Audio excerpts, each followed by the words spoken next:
quelques pas de Marrakech, dans une paisible roseraie, se cache un endroit hors du temps. Au Beldi Country Club, l'art de vivre et de recevoir est célébré dans chaque espace.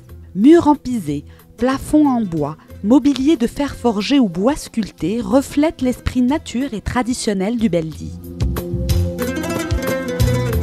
Dès les premières années de sa création, le lieu s'est donné la mission de sauvegarder quelques métiers de l'artisanat marocain.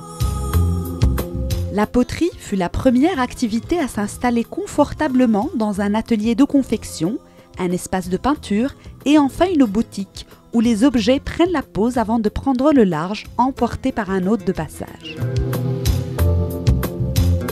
Dans le petit souk artisanal, la broderie et le tissage ont également pu se faire une place de choix.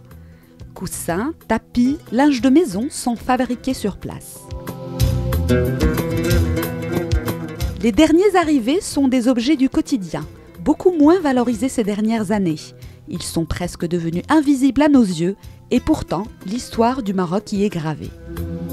Aïn Sebha était la dernière usine du Maroc à faire du verre soufflé. Et puis un beau jour, Aïn Sebha a arrêté de produire.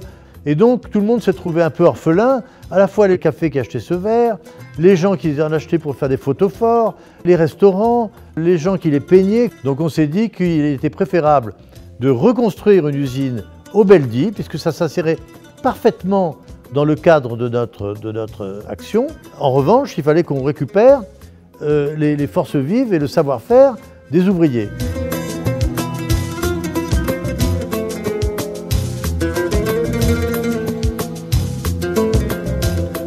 هو كان كيجي يدي من السلعه من تماك هاد يعني مسؤول ليمار كان يجي يدي السلعه من تماك وملي الشركه دارت فاي بداك الشيء يعني ما بغاش هاد يعني هاد الشركه يعني بغى يحييها ثاني وهو اللي يعني مشى ملي دار الشركه مشى بحث علينا جابنا.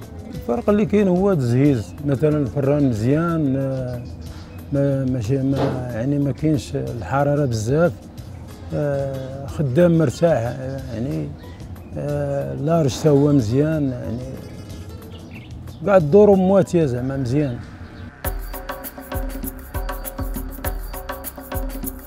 Un atelier de verre a une particularité, c'est qu'il y a un énorme four, et ce four, il monte à 1700 degrés, et il faut réchauffer le verre pour qu'on ait de la pâte de verre en permanence. Une fois qu'on a chauffé ce four, mis du verre dedans, les souffleurs vont, avec une petite canette, prendre une boule de verre, la souffler, la mettre dans un moule, toujours en tournant cette canette. Une fois que ce moule aura moulé un des produits qui peut être du verre, qui peut être un photophore, qui peut être un vase, il sera coupé par ce qu'on appelle de l'oxycoupure, c'est un mélange de gaz et d'oxygène. Et ensuite, on va mettre tous ces produits qui sont finis dans un four de recuit qui va recuire le produit pendant 3 heures.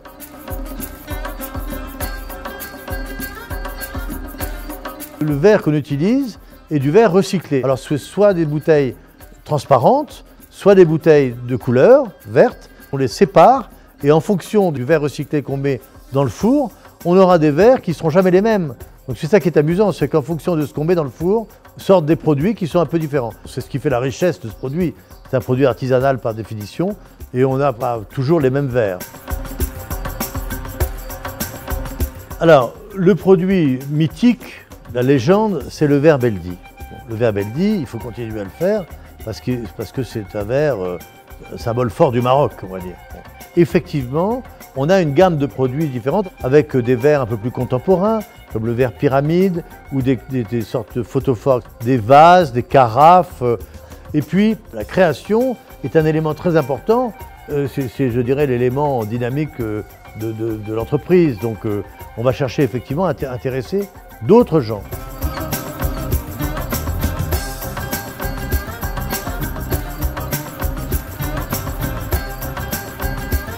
Je me sens missionné, si vous voulez, pour sauver ce verre de légende. J'essaierai d'aller jusqu'au bout.